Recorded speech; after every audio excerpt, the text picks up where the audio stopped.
कि हमें तयपन पियाज के रूप में देखिला श्री राम के ए जी पूजिला हमें रौरी चरनिया माला जपिला उनके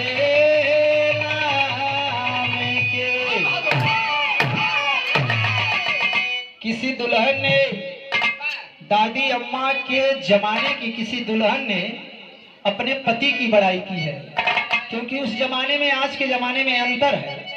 उस जमाने में माताएं बहनें मांग में सिंदूर यहाँ से लेके नरेश भाई यहाँ तक भर मांग सिंदूर डालती थी। इसलिए डालती थी कि अगर सिंदूर की लंबाई ज्यादा होगी तो पति की उम्र, लेकिन आजकल जमाना बदल गया है। पीके भैया की धर्म पत्नी बैठी हैं कौशल, आजकल की औरतें आजकल की बहुएं दुल्हन सिंदूर तो डालती हैं, लेकिन अपने बाल को हल्का सा ऐसे करेंगी और सिंदूर को उठा करके यहीं पे हल्का सा एक छोटा सा बिंदी यहीं पे कुछ से मार गई लगा लेती है। हमने नरेश भाई से पूछा कि आज का ये फैशन है, ये सिंदूर लगा रही है, क्यों लगा रही है ऐसा? जल्दी मरे हम दूसरे के जाई। आजकल की फैशनेबल दुनिया में लोग लगा रहे हैं कि हल्का सा लगा लेंगे। तो ये बच्चा बता रहा है ये जल्दी जुगाड़ बैठे ऐसा कोनो बात ना है। जमाना बड़ा मोबाइल वाला हो गया, दुल्हा के रहे न रहे से कोनो फर्क पड़े वाला। लेकिन वो दुल्हन देखिए बता रही है झगड़े भाई क्या, अरे हमें तयपन है पियाज के रूप में देखिला श्री राम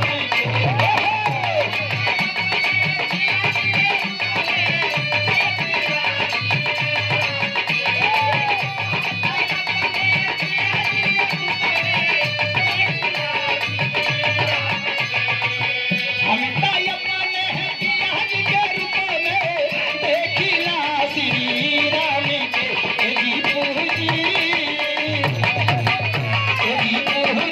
राम बोली के चरनिया माला जपिला उनके एजी पूजी राम।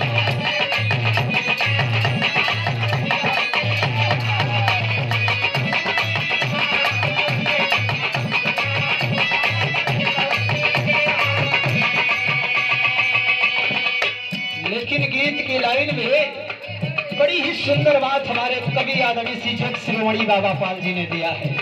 क्या दिया है?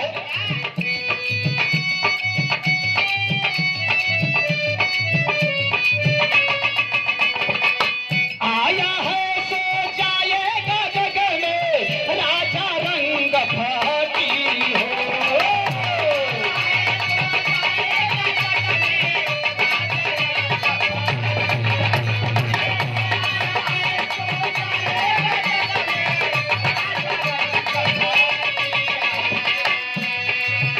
आया है सो जाएगा जग में राजा रंग फकीर हो।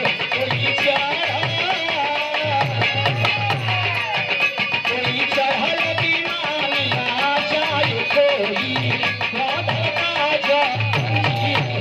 कोई चढ़ल दीवानिया जाए कहीं से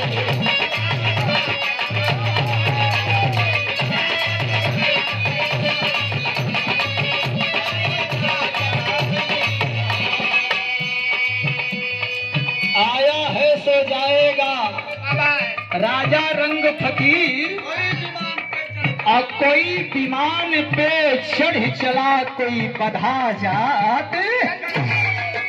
कवि ने लाइन दिया है, लेकिन पहली लाइन के अंतरा में बड़ा सुंदर सा भाव दिया। क्या दिया?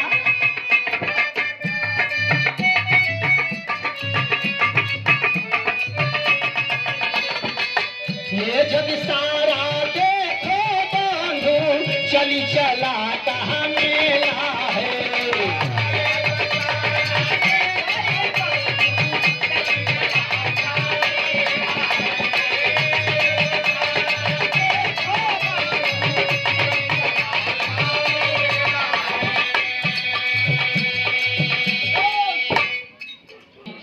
आज दुनिया के बीच में नहीं, लेकिन स्व छोड़ दे और योग साधना में गुरु का ध्यान लगा ले। लेकिन बता रहा है, हमारे कवि जी बता रहे हैं, ये जग सारा देखो या बांधो लगा हुआ एक मेला है।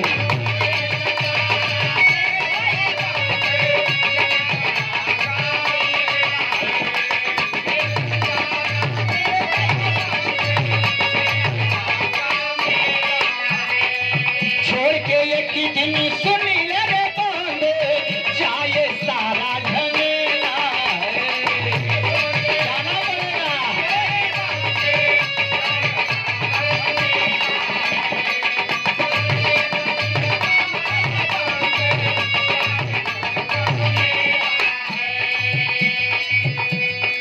इस दुनिया के बीच में ये चारों तरफ मेला लगा हुआ है।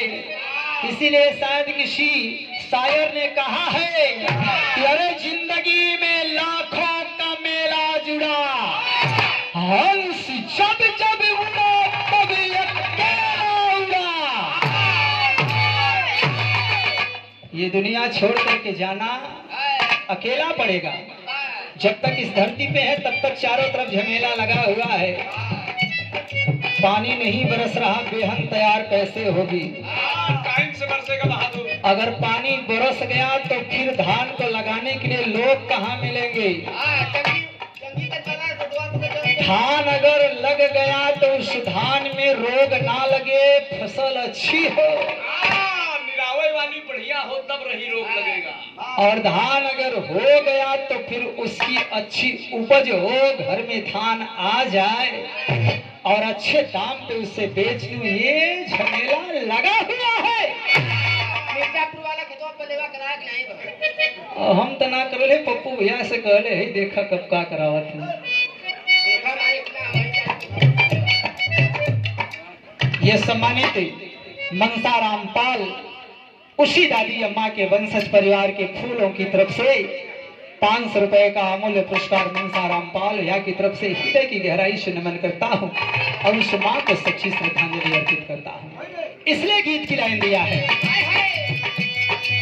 ये जग सारा देखो या बंदे लगा हुआ एक मेला है।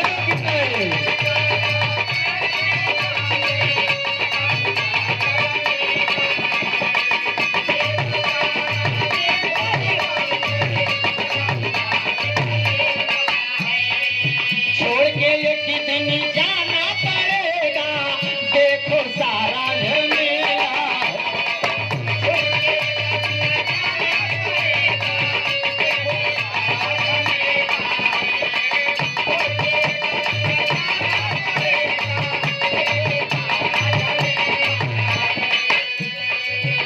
अरे कर्मा किया है तूने जो बंदे, अरे कर्मा किया है तूने जो बंदे, उहे बनी अनाजी हो।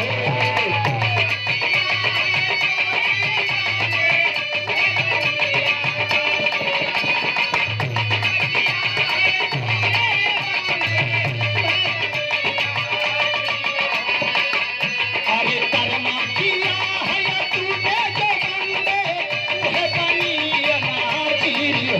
ए जहाना कोई चढ़ल विमान चाही भैया, कोई बढ़ल जन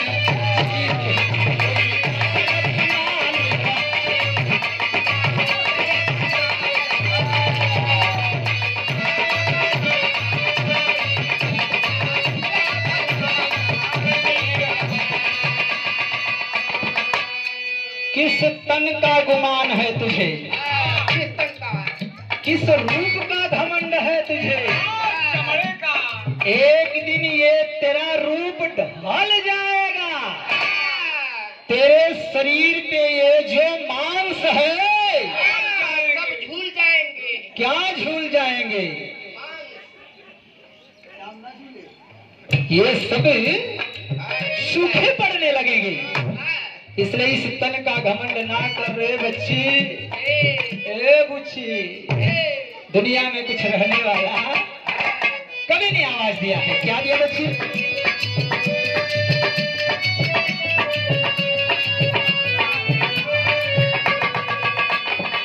किया गुमान या जिस तनिका है ताना साथ निभाई हो।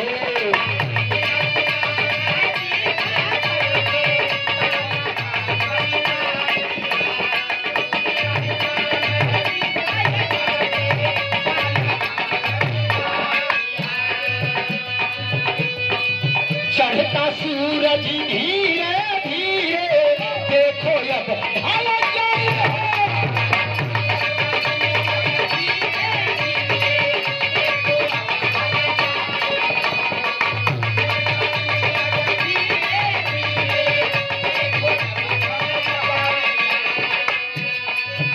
अरे माटी के तनवा माटी में मिल गई है। अहे माटी के तनवा माटी में मिल गई है। पाची नाटक हटी हो।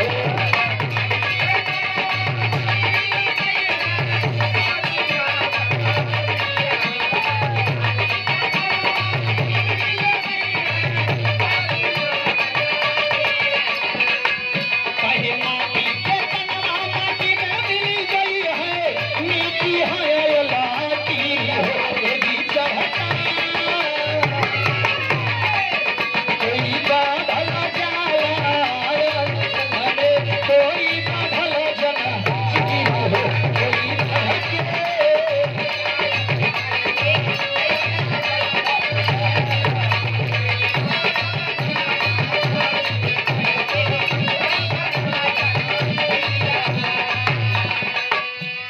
जिस तकदीर की लेख पे जिस तकदीर की इस रेखा पे घमंड करता है ये रेखा भी एक दिन मिट जाएगा। मिट जाएगी।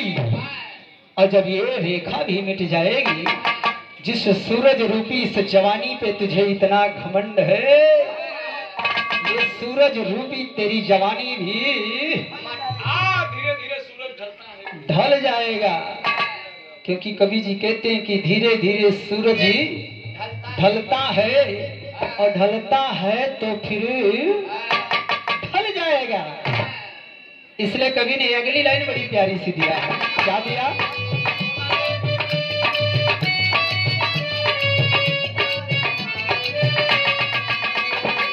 सोना चांदिया महल अटारी ये सब ही तो माया है।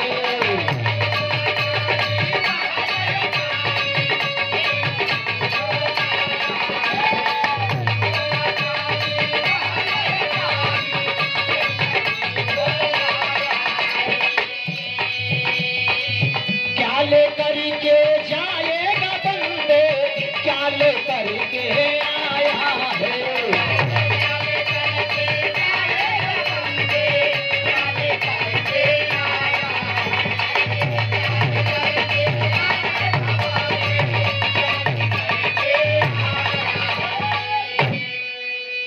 ये सोना चांदी हीरे जवाहरात सब कुछ यही रह जाएंगे। पैसा लो बगल में, जवाहरात छोड़ो बाद में। ये सम्मानित हमारे आपके बीच में हमारे बड़े भैया इस ग्राम सभा के प्रथम नागरिक के रूप में जिनका स्नेह प्यार दुलार पूरे परिवार श्री शिभौरा को मिलता रहता है उस परिवार की तरफ से भी 101 रुपए का पुरस्कार हर्षशंकर यादव आदरणीय हमारे इस ग्राम सभा के प्रथम नागरिक प्रधान भैया की तरफ से हृदय की गहराई से नमन करता हूँ, प्रणाम करता हूँ। आशीर्वाद की आकांक्षा प्रभु से कभी नहीं आवाज दिया। क्या लेकर के जाएगा बंदे क्या लेकर के आया है।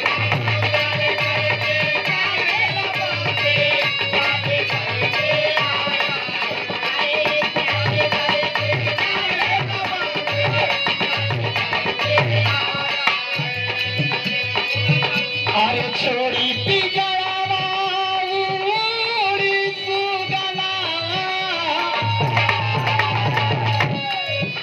अरे छोड़ी पिजड़ावा उड़ी सुगला।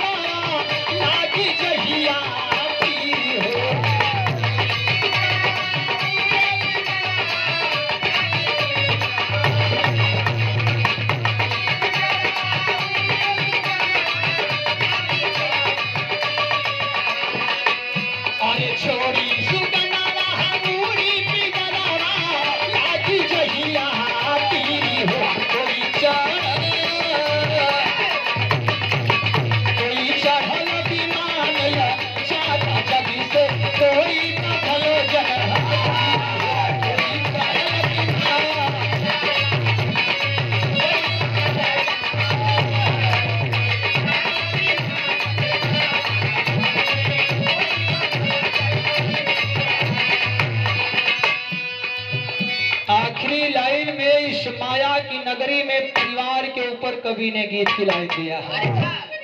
कौन है इस दुनिया में, दुनिया स्वार्थ वशीभूत है और उसी स्वार्थ के वशीभूत होकर के हमारा आपका परिवार है। विधाता ने इस दुनिया में बनाते समय कुछ ऐसी चीजें बनाया जो बड़ा महत्वपूर्ण था। ये चीज हम महत्वपूर्ण।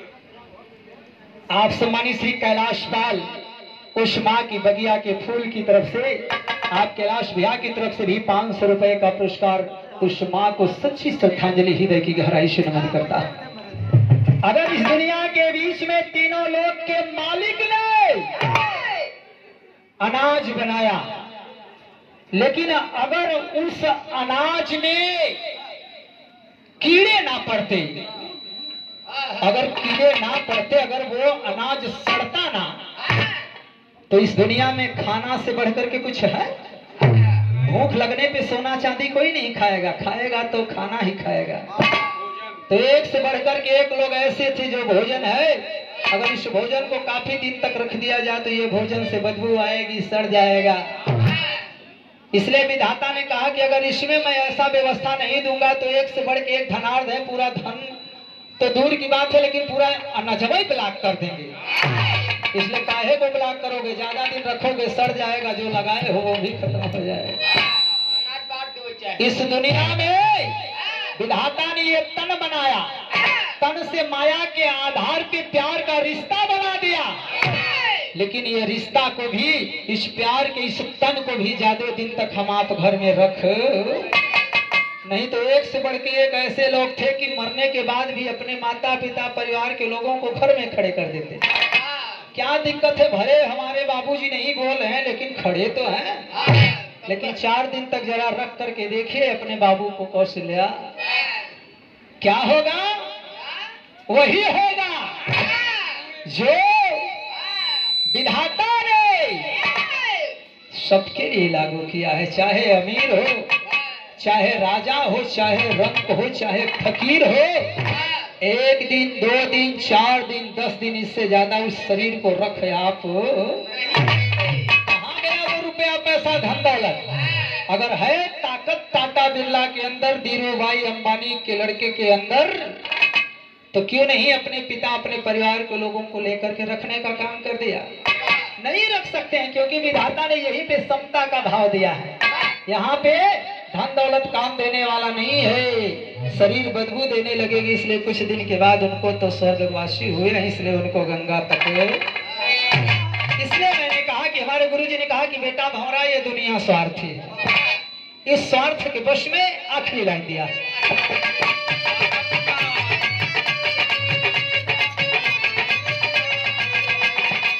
माँ पिता अब भाई बहन चाहे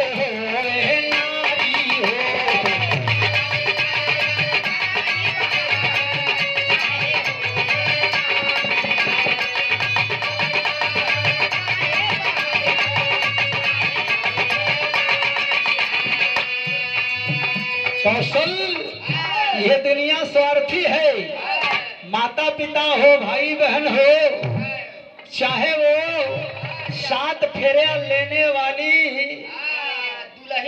दुल्हन ही क्यों ना हो। इतना ही नहीं, वो तो पति पत्नी का रिश्ता, यहाँ तो गायक और गायिका में मुंह फूलने लगता है।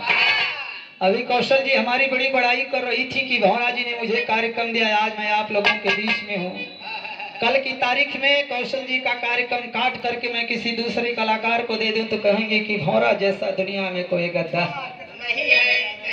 ये स्वार्थ है। इसलिए इस स्वार्थ के वशीभूत, ये भंवरा भी स्वार्थ के वशीभूत है। और स्वार्थ में बस एक चीज मांगता हो, क्या है? तीनों लोक के मालिक। जिंदगी में अगर इस धरती पे आया हूं तो एक न एक दिन तो मुझे भी जाना ही है, लेकिन मेरी बस एक ही इच्छा है कि अगर शब्दों के माध्यम से कोई अगर सुंदर शब्द कोई तेरे दिल को छूने वाला अगर शब्द मैं बोला हो, तो मेरी आखिरी इच्छा यही है कि जब मेरी आखिरी सांस निकले तो इसी तरह से जनता जनार्दन के बीच में गीत गाते हुए निकल जाए। इससे ज्यादा मुझे कुछ आखिरी लाइन कभी ने दिया है। कैसे?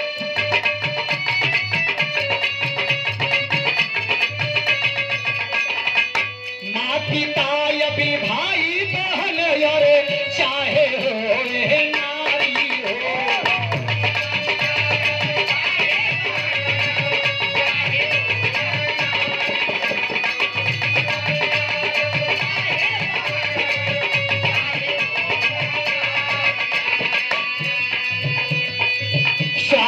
ये अभी देखो बंदे देखो सारी सारी है।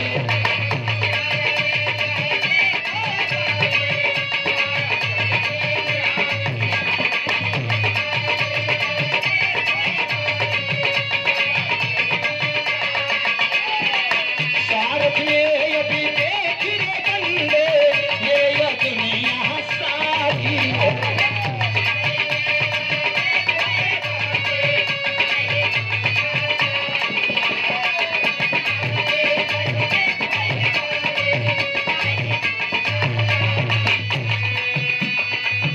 और योगी साधना